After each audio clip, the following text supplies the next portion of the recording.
აქტიურად შეატარეს ვახო ბედოშვილი. რუსთავმა მცველება ნახეთ. და საბოლოო ჯამში პაპუნა ბერუაშვილს მოუხდა გუნდის გადარჩენა პირველი მოგერიება ახალგაზრდა მეკარის დღევანდელ შეხვედრაში. წესით მას დღეს ბევრი საქმე უნდა ჰქონდეს. ბერუაშვილი რუსთავმაც უპასუხოს მეტოქეს სახიბათო მომენტით. ოსეის დარტყმა გარის მიმართულებით სახიბათო იყო, მაგრამ არ ვიცი მეგრელიშვილი აქ რამდენად აკონტროლებდა ბურთის კადრში. მე მგონი რომ ბოლომდე დარწმუნებული არ ყოფილა. ტოვებდა ბურთი მოედის ფარგლებს. ხოლო წამს იცვალა ბურთმა ტრაექტორია. ხედავთ აი ამ ეპიზოდს კიდევ ერთხელ განმეორებით კადრში.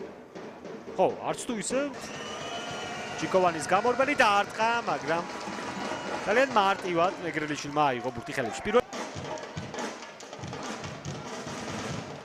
ხო, ნელ-ნელა რუსთავმაც გაათანა რა თამაში, ეს უნდა ვთქვათ. აუცილებლად ოსეი მშვენიერი შანსი ნაკანოს დარტყმა არ გამოვიდა, კიდევ ერთი დარტყმა ამჯერად ჟანს არ გამოვიდა. კარგი დარტყმის შემოთავაზება. ხო, რა მოხდა რეალურად? აქ ეს ნაკანოს დარტყმა არ გამოვიდა კარგი. არა, მე მგონი რომ ყოველ შემთხვევაში ამ რაკურსიდან რთულია გარჩევა, მაგრამ მოსჩანს თითქოს რომ ამისულაშვილი სულთან აფარებს ბურთზე. ხო, არა, აქ პენალტი არ იქნება, რა თქმა უნდა. ბრავო ალექსანდრე ამისულაშვილს, აქედან უფრო კარგად გამოჩნდება. საგოლე ვარდნა შეასრულა აქ იბერიას ახალგაზრდა ცენტრალურმა მცველმა. ბრავო. ბედოშვილს არ ინდობენ რუსთაველები. დადიანი ღუდუშაური მარჯვნივ ჩაურბინა ზოური, მაგრამ ღუდუშაურმა საკუთარ თავზე აიღო თამაში, რაც საბოლოო ჯამში წარუმატებელი აღმოჩნდა. უასრო მაინც აქ საგანია მასის გაკეთება. ბედოშვილი. ჩინჯოლავა. ჩაწოდება საჯარიმოში, დარტყმა გარის მიმართულებით და გავიდა გოლი. პაპუნა ბერუაშვილის უხეში შეცდომა და საბოლოო ჯამში იბერია ხსნის ანგარიშს. ლავაც მარცხენა ფლანგი. ჩინჯოლავას ჩაწოდება. ზაგანია საერთოდ უმეთვალყურეოდ იყო დარჩენილი, მაგრამ აქ თავარი შეცდომა დაუშვა პაპუნა ბერუაშვილი.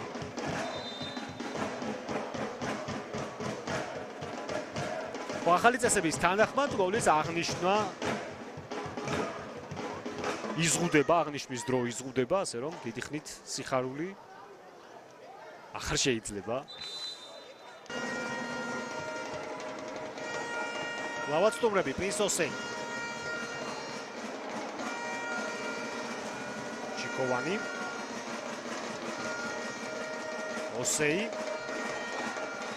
შეინარჩუნა ათიანმა ბურთი. შეიძლება დარტყმა გარის მიმართულებით. პრინს ოსეის ულამაზესი გოლი შედევრი განელის შესრულებით. ბრავო პრინს ოსეი. რა გაისროლა ახალგაზრდა შემტევმა. დანიელმა ფეხბურთელმა ნახეთ საიდან დაიწყო ყველაფერი. 1-2 მოწინააღმდეგე, თანაც რამდენჯერმე მოატყუა მან ბართიშვილი და ქარდავა და შემდგომ საჯარიმოს ხაზიდან დაურტყა ისეთი მეგრელიშვილს, რომ არ ვიცი, თითქოს შანსი არ ქონიაო, მაგრამ ხო, არა, ნუ ეს დარტყმა პრაქტიკულად აუღებელი იყო. პრინს ოსეის ულამაზესი გოლი. გოლი, რომელიც აუცილებლად მოხდება, ეკნება პრეტენზია, რომ გახდეს ტურის საუკეთესო გოლი. ესეც ასე, რუსთავმა გაათანაბრა მუხტი. მათ სასარგებლოდ არის ფსიქოლოგიური. ჩაწოდება საჯარიმოში, მეგრელიშვილმა დატოვა კარიერა დამაჯერებდა ოსეი. დუბლთან იყო ახლოს, მაგრამ არ გაუმართლა განელს. განმეორებით ეს მომენტი მეგრელიშვილი არ იყო დამაჯერებელი. აქედან რთული იყო გატანა. საბოლოო ჯამში დიდი მანძილით დააცილა ბურთი გარს პრინს ოსეი. ხუდუშაურის კიდევ ერთი კარგი გადატანა ბედოშვილზე.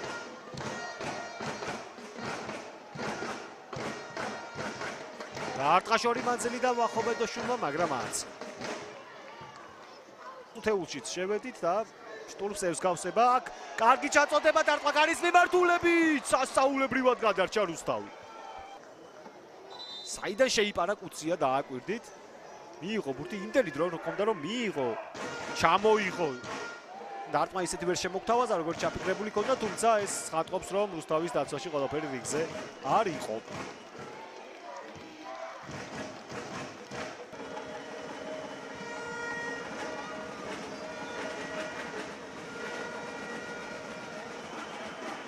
კარში დარტყმა ვიხილეთ და რა გოლი გავიდა საქართველოს ჩემპიონატში! რა გოლი გავიდა საქართველოს ჩემპიონატში!